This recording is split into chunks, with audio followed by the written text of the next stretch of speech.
Desde el principio de la humanidad nos damos cuenta que fue el espíritu religioso el que se encontró detrás del primer asesinato de la historia, cuando Caín le quitó la vida a su hermano Abel.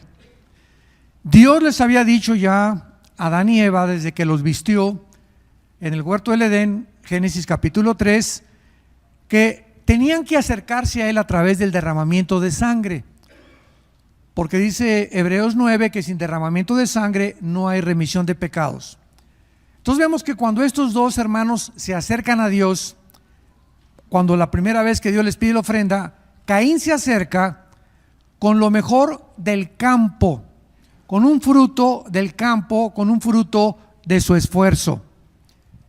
Y Abel se acerca a Dios matando un animal, que era lo que se requería. Entonces Dios le dice a Caín: no acepto tu ofrenda, y recibe la ofrenda de Abel. ¿Por qué Dios rechaza la ofrenda de Caín? Simplemente porque Caín se estaba acercando a Dios a su propia libertad, a su propio albedrío, sin que él respetara lo que Dios había establecido, que había acercarse a él. Podemos decir de una forma muy clara que el origen de las religiones se encuentra en Caín. ¿Qué cosas son las religiones? Bueno, desde Caín hasta nuestros días, todos los seres humanos traemos la eternidad en el corazón. Eclesiastés 3, versículo 11. O sea, fuimos creados a la imagen y semejanza de Dios. Y de alguna manera, todos los tribus, civilizaciones, aztecas, los egipcios, enterraban a sus muertos con comida, porque algo les decía que lo iban a necesitar. Siempre las religiones han existido. Como decía el psicólogo Sigmund Freud, vienés, el hombre es incorregiblemente religioso. Nunca ha existido ninguna tribu, ninguna religión, ninguna civilización que no haya tratado de alguna forma adorar al sol, la luna, y si no, agarran una piedra y la levantan y le dan forma de un hombre, o madera y forman un ídolo, o yeso, o cemento. Pero el hombre se ve impelido siempre a través de la historia de adorar a algo o a alguien. Y cuando Cristo viene al mundo, en Juan 4, cuando se enfrenta con la mujer samaritana, encontramos este espíritu, donde Cristo claramente, de una forma que parece imperceptible, pero que contiene una profundidad inmensa teológicamente, la mujer samaritana era una mujer con 5 maridos, la chulis. Era una mujer que no podía recoger el agua antes de las 12 del día, porque antes de las 12 del día las mujeres que no eran adúlteras y que no eran prostitutas recogían el agua. Pero ella, cuando Cristo se encuentra con ella a las 12 del día, dice la Biblia en Juan 4, y le era necesario a Jesús ir a Samaria. O sea, Dios el Padre le arregló una cita a Dios su Hijo para encontrarse a cierta hora donde el Padre sabía que esta mujer iba a estar y su Hijo la pudiera encontrar. Era una cita hecha ya desde antes en la agenda de Jesucristo.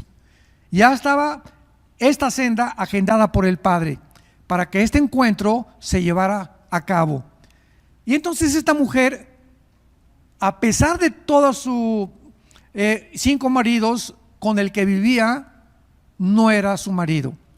O sea, cuando Cristo le encuentra, era una mujer que estaba viviendo en Amaciato. Y Cristo le dice: 5 maridos has tenido y con el que vives ahorita no es tu marido.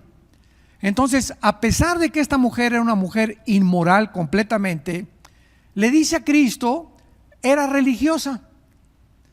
Esto es increíble, ¿verdad? O sea, a pesar de que era tan inmoral, era religiosa. Y le dice a Cristo: nuestros padres nos enseñaron a adorar en ese templo, y ustedes los judíos dicen que es en Jerusalén. En otras palabras, vivimos en un mundo donde actualmente se pregunta: ¿cuál de todas las religiones es la verdadera? Unos dicen que los mormones, otros que los sabáticos, otros que los evangélicos, otros que los católicos, otros que los sabatistas. Entonces hay una confusión impresionante en el mundo cuando la gente no entiende que el cristianismo no es una religión. Y entonces Cristo acaba con toda esta controversia cuando le dije a la mujer samaritana: mira, mujer, ni en ese monte ni en Jerusalén se adora al Padre. Y Cristo le dice: créeme a mí. O sea, ninguna religión nos lleva a Dios, es Jesús. Y Cristo no bajó del mundo a traernos una más de las cientos de religiones que existen. Cristo bajó del mundo a reconectarnos con su Padre, a traernos la vida eterna, a quitar la muerte y sacar a la luz la vida y la inmortalidad. Entonces, cuando a mí me preguntan, y cuando llego a formas aquí en Estados Unidos que aplicas, ¿qué religión tienes? Le pongo: no tengo ninguna religión. ¿Cómo que no tiene usted ninguna religión? No, yo no tengo ninguna religión. Entonces, ¿no es usted cristiano? El cristianismo no es una religión. Es una relación personal, viva, orgánica, con un hombre que vive, que se llama Jesús. Tú puedes ser católico, puedes venir a esta iglesia, puedes ser mormón, puedes ser bautista, presbiteriano e irte al infierno. Porque no es la iglesia ni es la religión la que te salva, es la persona de Jesús. Y si no nos divorciamos de este pensamiento, de millones de gentes que llegan a las iglesias creyendo que al formar parte de una iglesia ya son cristianos, es como entrar a McDonald's y salir y creer que eres una hamburguesa. O que McDonald's, por entrar a McDonald's, te convierte en una hamburguesa. Entonces, venir a la iglesia no te hace cristiano. Pertenecer a una religión no te hace cristiano. Nos hace cristiano cuando personal e individualmente nos encontramos con Jesús. Esto es muy importante porque este espíritu religioso fue el que mató a Cristo. Cuando Jesucristo fue entregado por los líderes, ¿quiénes fueron los líderes religiosos? Los que más se opusieron a Jesús. No fueron los comunistas, ni los celotes, ni los que querían matar a Cristo, eran los religiosos. Los más grandes religiosos de la época de Jesús. Y cuando se encontraron con Pilato, se encontró el poder religioso y el poder político. Entonces vemos que el poder religioso, representado por los fariseos, le dice a Pilato: ahí está este hombre. Pilato se dio cuenta que Cristo era inocente, y entonces el poder religioso fue más poderoso que el poder político y gritaron: crucifícale. Y por darle gusto al poder religioso, Pilato crucificó a Jesucristo. El espíritu que mató a Cristo fue el espíritu de la religión. Esto es asombroso. Y como es el espíritu más poderoso, es precisamente por lo cual Satanás tiene el mejor disfraz. El mejor disfraz de Satanás no es detrás del movimiento comunista, ni detrás de ISIS, ni detrás de Hezbollah, ni detrás de Hamas, ni detrás de un grupo terrorista. El mejor disfraz de Satanás es la religión, porque es la que menos aparenta ser mala. Entonces, mientras una persona crea que tiene una religión, se siente satisfecha delante de Dios. Y esta es la razón por la cual la Biblia nos muestra en Apocalipsis 13 que el espíritu de la religión, representado por el falso profeta que vamos a ver, se va a unir al anticristo. Y en el libro de Apocalipsis capítulo 17, más adelante encontramos a una ramera, a una prostituta, que es un símbolo, montada sobre una bestia. La bestia es el anticristo y la ramera es la religión. Entonces, antes de que venga Cristo, la religión va a dominar, porque la mujer montada sobre la bestia implica que la está dominando el poder religioso, dominando al poder político, a la bestia. Los primeros 3 años y medio del periodo del anticristo va a ser la religión quien va a controlar el poder político del anticristo. Y en el mismo capítulo 17 de Apocalipsis vemos que los 10 cuernos que representan la confederación política del anticristo se deshacen de la ramera, la queman, y son los últimos 3 años y medio los que el anticristo gobierna el mundo. Nada más 3 años y medio o 1260 días. Vemos entonces en Apocalipsis capítulo 13 que del versículo 1 al versículo 10 se describe al anticristo, y en el versículo 11 el Espíritu Santo nos declara estas palabras: después vi otra bestia. Ya no es el anticristo, del versículo 1 al versículo 10. Ahora se nos abre la cortina para enseñarnos a otra bestia que no es el anticristo. Y dice la Biblia que esta bestia subía de la tierra. Tenía 2 cuernos semejantes a los de un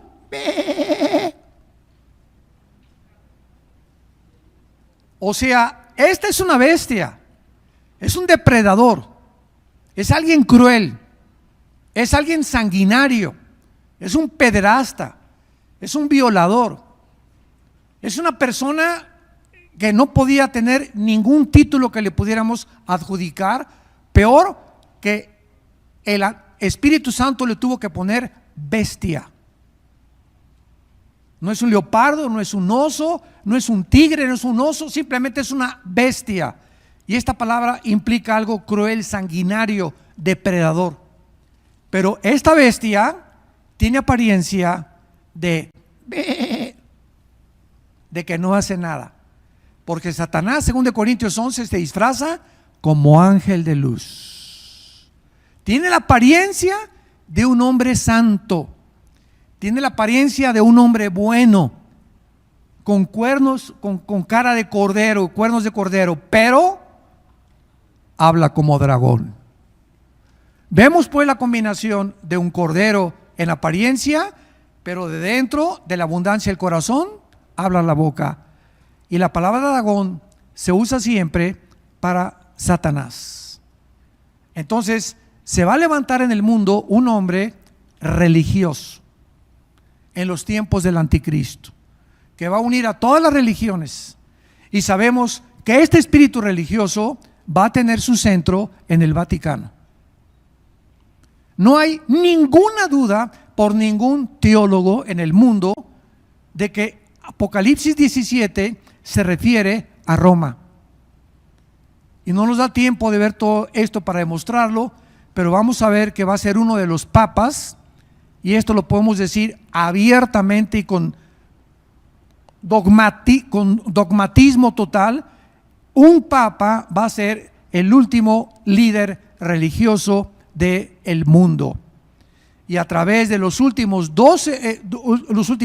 20 siglos, ¿quiénes han gobernado Europa? ¿Quién gobernó Europa durante 18 siglos? Los papas. Los papas ponían al rey de Francia, al rey de Holanda, al rey de España, al rey de Inglaterra. No hacía en 18 siglos el poder político nada si el Vaticano no lo autorizaba. Entonces, el Imperio Romano, que termina en el año 320, cuando Constantino, que fue el último emperador, es derrotado y absorbe el cristianismo. El Imperio Romano, decimos en México, es la misma gata, pero revolcada. El Imperio Romano ya no, desde el año 300 hasta nuestros días, ya tiene otra cara. Ya no es el poder político, sino que se vuelve un poder religioso, pero político. Y el Vaticano es la única religión en el mundo que tiene un estado propio, policía propia, bancos propios y un lugar en las Naciones Unidas. Jesús, María y José y el burrito que los acompaña. Ni el Islam, ni el judaísmo, ni el hinduismo, ni ninguna religión que tú me menciones tiene el poder político que tiene el Vaticano. Y los primeros casi 70, 80 papas que hubo eran homosexuales, eran pederastas, se casaron, mataron a su mamá, mataron a sus hermanas. Era lo peor que ha habido en la historia, el papado. El papado fue el que mandó matar a más de 500,000 de cristianos cuando Torquemada el Español estableció la Inquisición por órdenes del Papa para que cualquiera que se negara a aceptar el catolicismo lo quemaran y lo torturaran y lo martirizaran. 500 años fue bajo el Papa que mandaron a los cruzados. ¿Han visto todas las películas de los que se ponían aquí la cruz?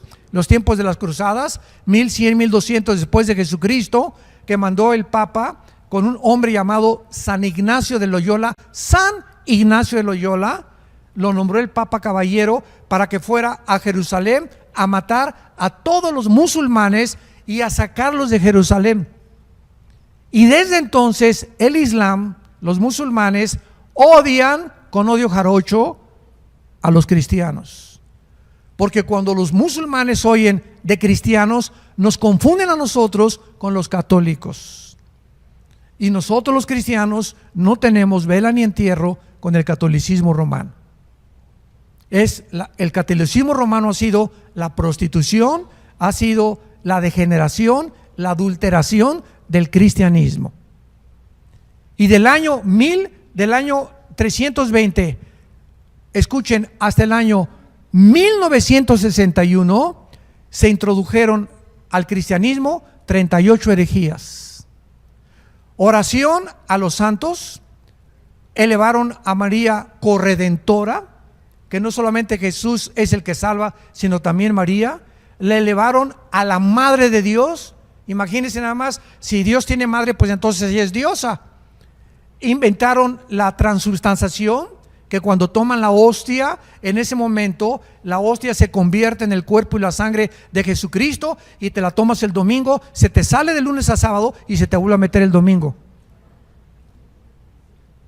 Inventaron en 1860 que el Papa era infalible, la infalibilidad papal, o sea que cuando el Papa habla ex cátedra, y lo que dice el Papa es Dios hablando.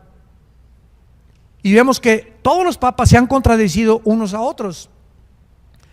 Durante casi 20 siglos se introdujeron y la Biblia se cerró. Y hasta 1961, uno de los mejores papas que ha habido, Juan 23, un gordito simpático, él, quién sabe cómo le cayó una Biblia en sus manos. Y entonces Juan 23 comenzó a leer la Biblia y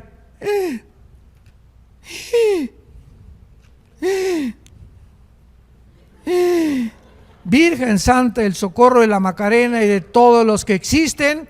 Y Juan 23 descubre por primera vez, es el primer papa en el segundo concilio ecuménico de 1961, de que estaban equivocados, y él quita la misa en latín. Yo me acuerdo todavía de niño que mi abuela nos llevaba a misa, y yo cuando era niño, ¿verdad?, a los 12 años yo quería ser cura, porque fuimos educados en colegios lasallistas en Acapulco, en México, y pues aprendí un poco de latín para saberle contestar al padre, porque acuérdense los acólitos antes que había, el padre se acercaba y decíamos, el padre decía, introigo al altare Dei, o sea, me introduzco al altare Dei, adiam collectifica juventudes mea, tu es Dios, quia cortitudo portitudes tuistis, o sea, me acerco al altar de Dios a ofrecer el sacrificio por los vivos y por los muertos. Y nosotros los acólicos nos acercábamos con él, y me acuerdo que yo cada vez que me ponía atrás del altar me bebía el vino tinto. Y ahí me di cuenta que no podía ser cura. Me comenzó a doler la conciencia. Bueno, pero esa es otra historia. Pero así es como Juan 23 fue el que quitó el latín, mandó quitar las imágenes, y ahora casi en la mayor parte de las imágenes en las iglesias católicas ya no hay santos. Hay en los pueblitos, en México no se las quitas, pero ni de chiste, porque te crucifican. entonces quitó las imágenes, se permitió ya la música y gracias a Dios, de los 60 del siglo pasado, los católicos por primera vez en la historia han comenzado a leer la Biblia. Y ahora hay miles de católicos que van a estar con nosotros en el cielo. Cantidad de católicos, y va a haber miles de evangélicos que van a estar en el lago de fuego. Entonces, no todo el que me dice Señor, Señor, hay católicos que no tienen el conocimiento que tú y yo tenemos, que no han venido a estos seminarios, sin embargo, de alguna forma, leyendo la Biblia, se han encontrado con Jesús y le han pedido entrar a su corazón, y eso sí es algo que es garantizado. Si realmente recibieron a Cristo, tarde o temprano se van a tener que salir de la iglesia católica. No pueden permanecer ahí mucho tiempo. Muy bien. Entonces se introducen más de 37 herejías, ya podíamos aquí estar contándolas todas las que se introdujeron, pero este espíritu religioso es donde mejor opera Satanás, a través de las religiones. Es su mejor disfraz, porque precisamente en el siglo XX es el siglo donde más ateos ha habido. ¿Sabían ustedes eso? Nunca en la historia ha habido tantos ateos como en el siglo XX. Y es interesante que el siglo XX ha sido el siglo donde más tecnología y donde más avances científicos el mundo alcanzó. Llegamos a la luna en 1969, 1929 Alejandro Fleming descubre la penicilina, 1943 Enrico Fermi y Oppenheimer descubren la fisión del átomo bombardeando el uranio 235 produciendo la fisión nuclear, 1954 se lanza la primera plataforma espacial, 1970 el primer celular, 1975-80 nace la red de internet, y vemos nosotros que en menos de 50 años el mundo alcanza un nivel de tecnología. Ahora todos los niños, sus juguetes no son la matatena, ni las canicas, ni el trompo, son los iPhones. Y ahí están los niños, ¿verdad? De 2, 3 años con los iPhones jugando, etcétera, etcétera. Ya todo es absolutamente tecnología. Y esta tecnología hizo que el hombre se ensoberbeciera y produjo a los ateos, como Carlos Marx fue ateo, que fue antes del siglo XX, Friedrich Nietzsche, Bertrand Russell, Jean-Paul Sartre, Richard Dawkins, Christopher Hitchens, Sam Harris, y es una lista de ateos impresionantes que se comenzaron a oponer al cristianismo y a decir que si tú eras cristiano no tenías capacidad intelectual, porque ser ateo era ser inteligente. Y cuando tú vuelvas a oír eso de algún maestro en tu escuela, ustedes que van a la universidad y sean jóvenes aquí, nada más recuérdales a los maestros que antes del siglo XX todos los más grandes científicos fueron cristianos. Blaise Pascal, Isaac Newton, Louis Pasteur, el mismo Alberto Einstein dijo: Dios no juega a los dados con el universo. Entonces, ¿de dónde sacan esa tontería, verdad? De que, a ver, ¿qué científico se puede igualar a Blaise Pascal, físico matemático francés, o a Isaac Newton? Ninguno. Pero vemos nosotros de qué forma se ha ensoberbecido el mundo, y ahora nos damos cuenta en la Biblia que se acerca el tiempo que se va a levantar este líder religioso, y existe este movimiento ya en el mundo y se llama el movimiento ecuménico, el ecumenismo. Quiero decirles lo siguiente: el año pasado nosotros vivimos en la ciudad de Dallas, Texas, viajamos 2 veces al mes casi a México, ahí tenemos las oficinas y todo, ahí grabamos los programas de televisión. Y en Texas el Papa Francisco mandó a Texas, no sé si aquí a Colorado, ellos le llaman delegados apostólicos, y mandó un delegado apostólico a Texas. Estuvo en Fort Worth, estuvo en Amarillo, Texas, estuvo en Oklahoma, y juntaron a pastores. Venía en representación de Francisco y pasaron un video grandísimo donde a los pastores les dieron un desayuno, los atendieron de maravilla, y donde el Papa Francisco habla pidiéndonos a los pastores que regresemos al rebaño. No se imaginan la cantidad de pastores que firmaron la declaración. con el propósito de que todos oremos por la paz. Se disfrazó con ese disfraz y con la carita que tiene de borreguito a medio morir. Francisco, hermanitos, ¿verdad? Él es argentino, etcétera, etcétera. Quiero decirles que Dios nos ama a todos y que vamos a juntarnos a luchar por la paz, a luchar por la pobreza, bla, bla, bla. Son bienvenidos. Y se formaron delegaciones y fueron al Vaticano a visitarlo, a abrazarlo y a reconocerlo como un líder espiritual. Pero antes de Francisco, el que inició el movimiento ecuménico fue Juan Pablo II en la ciudad de Asís, en Italia. Y el Papa Juan Pablo II unió a más de 500 líderes del mundo, escuchen, y entre todas las religiones había chamanes, brujos y magos, que se juntaron todos, dizque para orar por la paz. La Biblia dice en el libro de Amós: ¿podrán caminar dos juntos si no estuvieran de acuerdo? ¿Podemos realmente unirnos a todas las religiones bajo la bandera Peace and Love, para que todos seamos uno como Él es uno? Espérame tantito, somos uno por la verdad. Y si lo que tú predicas es un evangelio que no es el evangelio de la gracia de Dios, tú no puedes llamarte mi hermano. Y yo me acuerdo finalmente, para entrar aquí rápidamente a estudiar el falso profeta, todo esto les va a servir a ustedes como un antecedente para que sepan en dónde nos encontramos. Hace algunos años teníamos nosotros desayunos en un hotel en México, en Marisabel Sheraton, y prediqué una conferencia titulada El aborto y la Biblia. Entonces, como a las 3 semanas, me llegó una carta del arzobispo de Washington. Nos llegó a las oficinas diciéndome, señor Alducin, los felicitamos por su movimiento religioso, etcétera, etcétera. Y me doy cuenta, me decía este arzobispo, que ustedes están de acuerdo con nosotros, porque la Iglesia Católica también está en contra del movimiento LGTB y en contra también del aborto. Y me pedía que si podíamos unirnos con el arzobispo de México en aquel tiempo, el mero cura de la villa donde te bautizaron, la Villa de México, y que pudiéramos unirnos para luchar juntos. Y yo le contesté en esa carta: le doy las gracias, señor arzobispo, por la invitación, y le doy gracias porque efectivamente estamos en el mismo sentido de que estamos tanto católicos como cristianos contra el aborto y contra toda la degeneración sexual, pero ustedes predican un evangelio diferente al que predicó Jesucristo. Y la Biblia de ustedes, la Biblia católica, contiene 12 libros que se llaman apócrifos. La palabra apócrifo significa de origen desconocido, que está lleno de contradicciones, está lleno de cosas que van contra la profecía bíblica y contra la palabra de Dios. Entonces jamás le volví a hacer caso, porque es imposible que podamos nosotros predicar con una persona que él dice que la salvación es a través de Roma y que sin el Papa no hay salvación.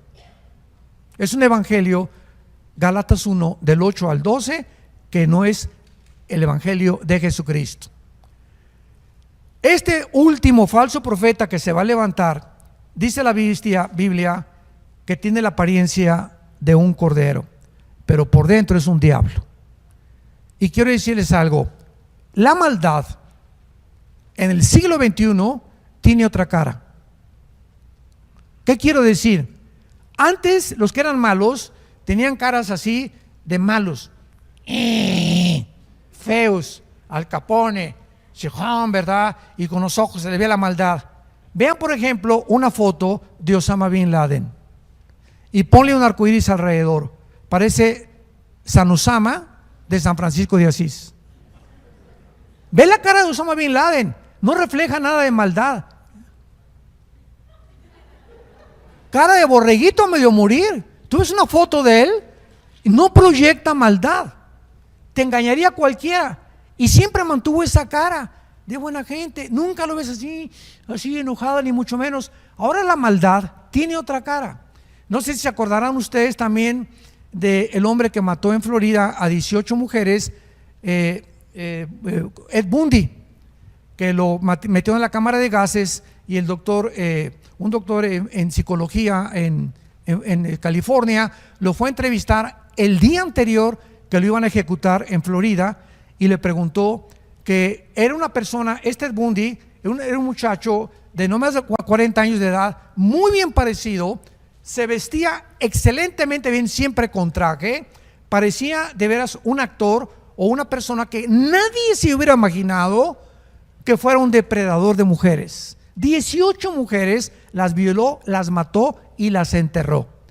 Y cuando el doctor Dobson, James Dobson, el psicólogo cristiano, lo entrevistó antes de morir, le dijo el doctor Dobson: ¿qué fue lo que te introdujo a matar a tantas mujeres cuando tú no tenías necesidad de hacerlo?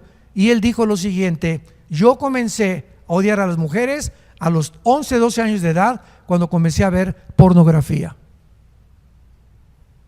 La pornografía es el medio que Satanás usa para comenzar a debilitar nuestro carácter, porque dice la Biblia que la inmoralidad es lo que roba el alma de los hombres. En el libro de Proverbios nos roba, nos desintegra la personalidad. Dice la Biblia: el que comete adulterio es falto de entendimiento, corrompe su alma, corrompe su vida interior, te desintegra completamente el carácter sin que te des cuenta, porque es como la polilla. Hace muchos años teníamos nosotros un mueble en la casa, y yo un día me acerqué así y que se cae al suelo el mueble, como de repente, y eran millones de polillas que se habían metido a la madera. Se veía impecable el mueble, pero estaba a punto de poder derribarse. Y así son muchas personas. Tú los ves como si nada, jajaja, jijiji, y por dentro se están desintegrando, y de repente les cae el juicio de Dios y caen completamente, y se dan cuenta, como este sinvergüenza de la luz del mundo que acaban de agarrar en California, que es el líder que tenía un depredador, violar niñas y pornografía y lo que tú quieras, y de repente nunca se imaginó que el juicio y el hacha está puesta sobre la raíz de los árboles, y todo árbol que no dé fruto será cortado. Estamos llenos a nuestro alrededor de personas, de líderes políticos, de deportistas, de cantantes, etcétera, etcétera, que tú los ves exitosos y por dentro están desintegrándose de la inmoralidad. No van a llegar a ningún lado, se los va a acabar completamente Satanás. Este líder religioso, versículo 12, dice la Biblia que ejerce la autoridad de la primera bestia. O sea, aquí se nos da a entender que si este líder religioso ejerce la autoridad del anticristo, que es la primera bestia, es lógico que este líder religioso esté poseído también por principados satánicos.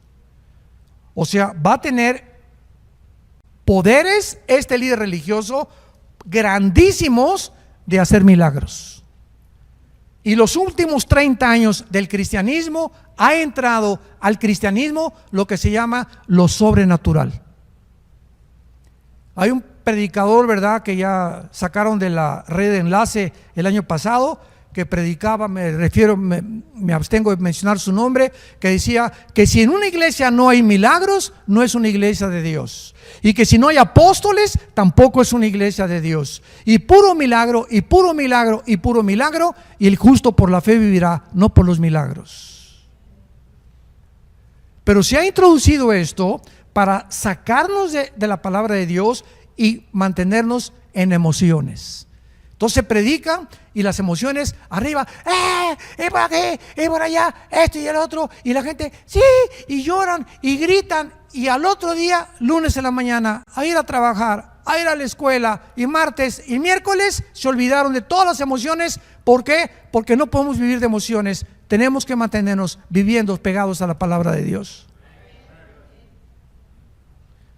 Tú no puedes vivir de congreso en congreso. Qué bueno que hay congresos, pero hay cristianos que nada más van a los congresos y están hasta arriba y se les levantan las emociones, pero regresan a su casa, regresan a su vida diaria y es la misma rutina. No han aprendido a vivir en sus devocionales con Jesús.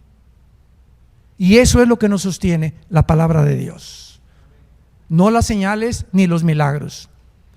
Una vez me dice una persona, es que si yo veo un paralítico levantarse de la silla de ruedas, voy a creer. Ok, se levanta un paralítico de la silla de ruedas, ¿y qué va a producir en ti?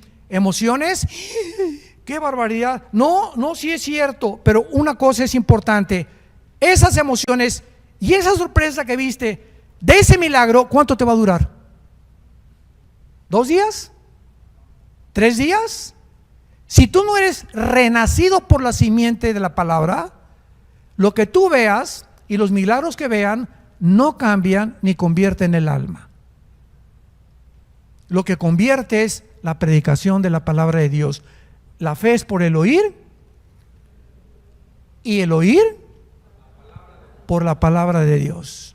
Si no es a través de la prédica del Evangelio de Jesucristo, las personas que están viniendo a Cristo son personas engañadas. Y las iglesias están llenas en el mundo, llenas de cristianos que se dicen cristianos y jamás se han arrepentido de sus pecados. Es más, ni siquiera se les ha predicado qué es el arrepentimiento, porque ahora se enseña que no hay necesidad de arrepentirse. Virgen de todos los santos. Muy bien, dice la Biblia que este líder religioso va a tener el poder satánico del anticristo, y hace que la tierra y los moradores de la tierra adoren a la primera bestia cuya herida mortal fue sanada. Vemos nosotros que este es el espíritu religioso que mueve al ser humano a adorar a algo que no sea Dios. Y en eso se caracterizan las religiones. Por ejemplo, ¿sabían ustedes que el budismo es una religión, verdad? ¿Correcto? ¿Pero sabían que el budismo es ateo? ¿Cómo? ¿Hay una religión que es atea? Pues que no todo lo que es Dios se considera religioso. No, la misma ideología comunista, ahora el comunismo se considera una religión. Vean ustedes el desconocimiento tan grande que existe en la gente de lo que es una religión y lo que es una ideología.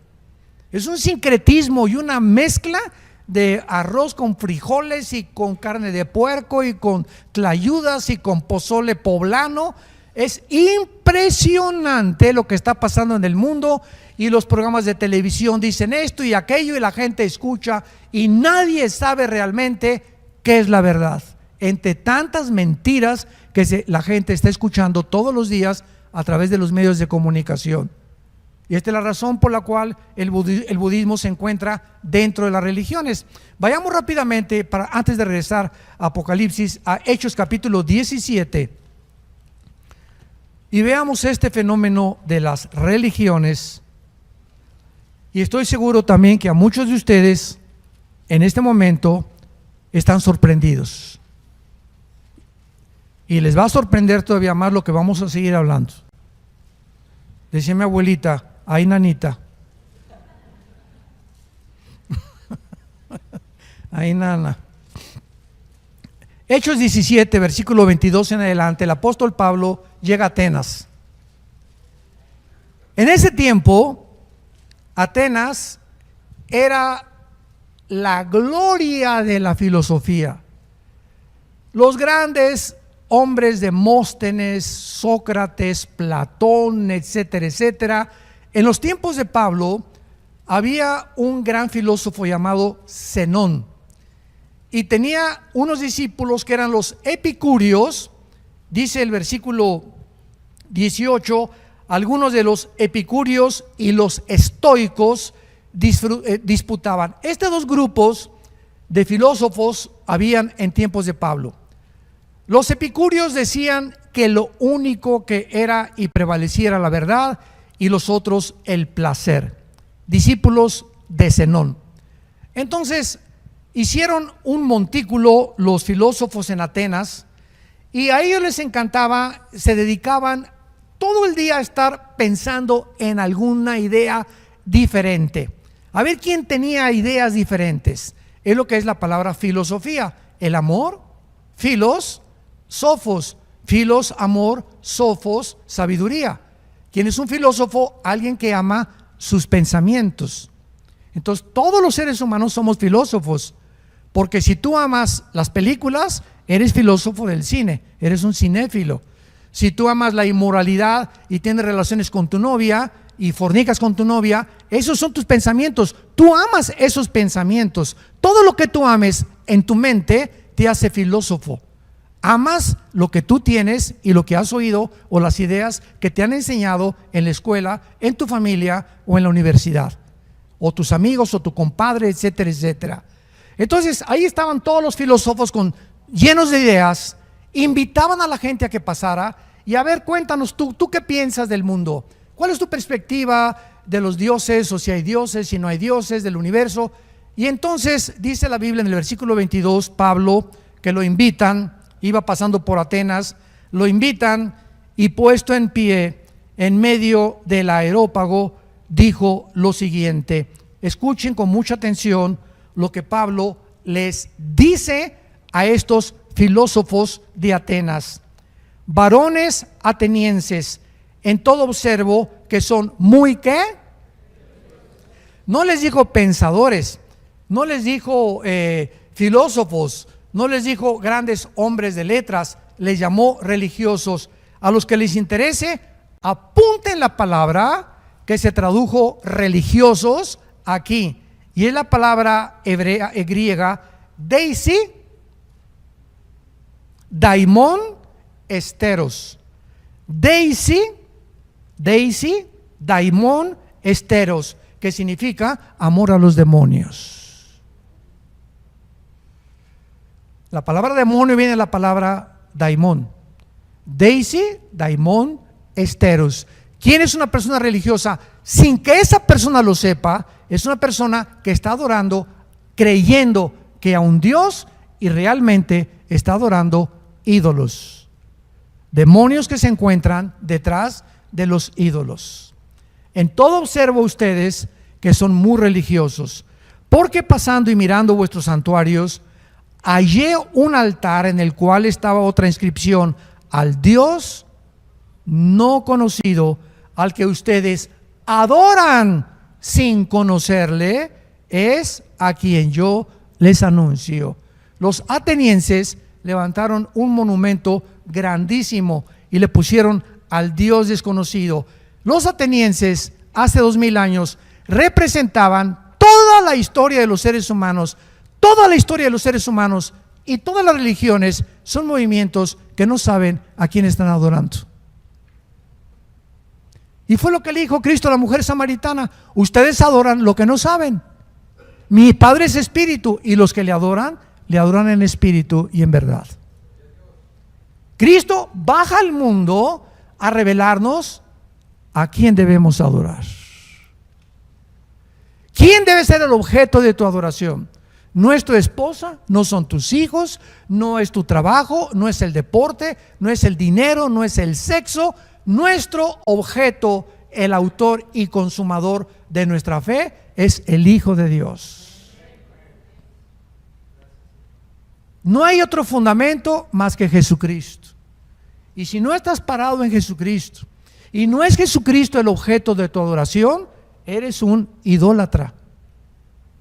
Aunque tú no sepas que lo eres, la Biblia te descubre tu corazón y te lo dice el Espíritu Santo: estás adorando lo que no sabes. ¿Por qué? Porque te lo enseñaron tus papás. Nosotros, por ejemplo, fuimos creados en el catolicismo, como todos los latinoamericanos. El 80% nacimos en hogar católico, crecí católico. Yo a los 12, 13 años descubrí, cuando era acólito y cuando quería ser cura, las mentiras que estaban escondidas detrás de estos hombres, y cómo la mayor parte de los curas son pederastas porque les prohíben casarse cuando la Biblia manda que se casen. 1 Timoteo capítulo 3. ¿Y por qué el Vaticano les mandó que no se casen? Porque si se casan ya no pueden mandar dinero al Vaticano, porque tienen que gastarlo con la esposa y los hijos. Ándele. De todo hay un objetivo satánico. Si son bien inteligentes, no les conviene que estén casados y que hagan una casa y que tengan una familia. ¿Por qué? Porque no dejan de mandar dinero al Vaticano. Entonces tienen que mantener solteritos y por eso andan arañando las paredes. Regresamos a Apocalipsis y terminamos. Y dice la Biblia que este líder, último profeta, gracias a Dios que ya no va a haber más después de que Cristo regrese. Hará señales, versículo 13, de tal manera que hace descender fuego del cielo a la tierra delante de los hombres, o sea, para que este hombre haga su aparición en el mundo en estos próximos meses o años, no sabemos. Satanás tiene que preparar la entrada del anticristo, así como Juan el Bautista preparó la entrada de Jesucristo. Antes de que Jesucristo surgiera en el escenario mundial, Dios mandó a Juan el Bautista, que era primo hermano de Jesucristo, porque la mamá de Juan el Bautista era hermana de la Virgen María, Isabel. Entonces Juan el Bautista prepara el camino, y cuando aparece Jesucristo, ya el mundo comenzaba ahí en el Medio Oriente a oír la palabra de Dios, después de 400 años que se cerró la palabra de Dios desde Malaquías, que fue el último libro del Antiguo Testamento. El anticristo va a hacer lo mismo. Antes de que el anticristo surja, Satanás va a mandar a un falso profeta a que le prepare el camino al anticristo, y va a ser el falso profeta el que va a hacer que la gente adore al anticristo. ¿Cómo? A través de los milagros, y la gente va a creer que por los milagros él es el Mesías que estaban esperando. Ahora ven lo que dice el versículo 14: engaña a los moradores de la tierra con las señales que se le ha permitido hacer en la presencia de la bestia, o sea, del anticristo, mandando a los moradores de la tierra. Không giỏi tính toán, em luôn tỏa sáng nóng bỏng như mặt trời, đủ sưởi ấm cõi lòng này suốt cả trăm năm. Ta là hướng dương ngắm em cả một đời, còn nỗi buồn của ta em đem ra gặm nhấm. Trao gửi muộn màng muôn vàn lá thư tình, màn đêm buông xuống thổn thức ánh trăng xa. Chót mây loài hoa thanh thoát giống như kình, nên đường vào tim em ôi băng giá. Gió anh đã quá mặc định trong tình yêu, và ngây ngô khi nghĩ lòng em cũng tương tự. Còn bao nhiêu khát khao cùng bao điều chưa nói, vì không đặt nặng nên suốt đời tương tư. Ra mình một góc phải 3 ngày dài qua, càng làm cho đầu óc nặng nề thêm trì trệ. Và rồi ta đã viết bài ca về loài hoa từng mang đến cho ta vương vấn của si mê. Ra mình một góc phải 3 ngày dài qua, càng làm cho đầu óc nặng nề thêm trì trệ. Và rồi ta đã viết bài ca về loài hoa từng mang đến cho ta vương vấn của si mê. Ra mình một góc phải 3 ngày dài qua, càng làm cho đầu óc nặng nề thêm trì trệ. Và rồi ta đã viết. Que le hagan imagen, ahí está otra vez el espíritu religioso obligando, coercionando a los seres humanos para que adoren a los demonios, para que adoren al anticristo, que es ni más ni menos que Satanás. Ahora, ¿saben ustedes que el anticristo va a mandar a marcar a la gente? ¿Sabían? Pues sabían mal, porque no es el anticristo el que va a mandar marcar a la gente, va a ser el falso profeta. Ah, ya ven que no leen la Biblia. Los agarré pero fresquecitos. Dice el versículo 15: y se le permitió infundir aliento a la imagen de la bestia. Está hablando el falso profeta, para que la imagen hablara e hiciera matar a todo el que no lo adorara.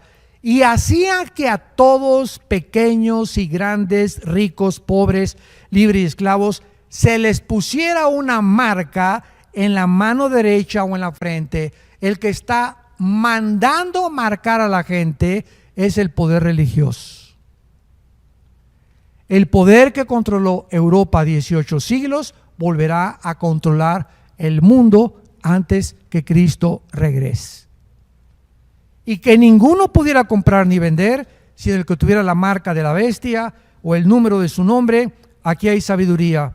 El que tiene entendimiento cuenta el número de la bestia, porque es número de hombre y su número es 666. El 666. Quiero terminar. ¿Saben ustedes que la Biblia tiene una relación con los números? ¿Por qué Dios escogió que la Biblia fuera escrita en hebreo, muy poco arameo en el libro de Daniel y todo el Nuevo Testamento en el griego?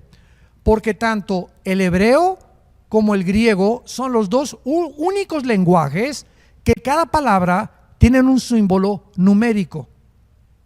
Se llama gematría, si lo quieres apuntar. No la cabala, eso es del diablo. Gematría. Por ejemplo, ¿se acuerdan ustedes que la B en el griego es el 5? ¿Se acuerdan? La B con un 1, el 6. La B con 2, 7.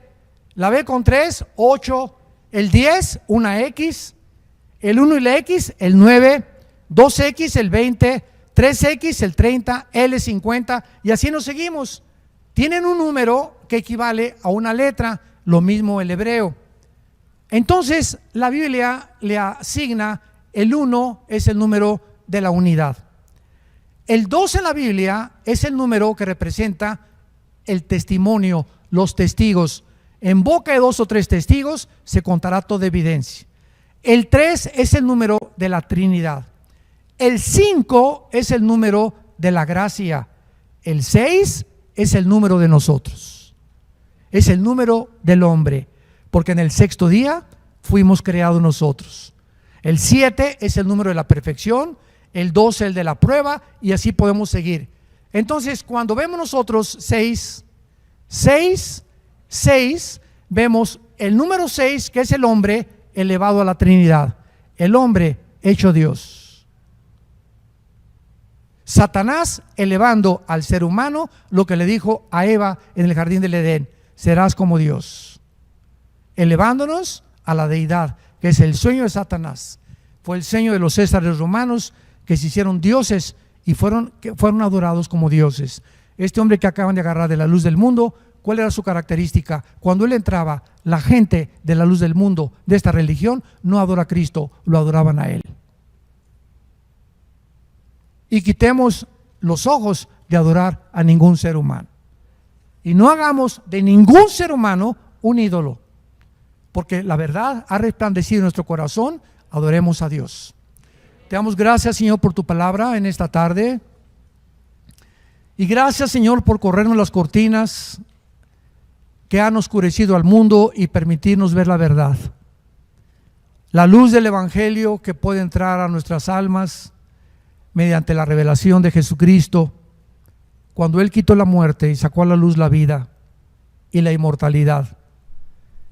Y como hijos obedientes no nos conformemos a los deseos que teníamos antes, cuando vivíamos en la ignorancia, cuando vivíamos en tinieblas, cuando éramos religiosos pero no cristianos.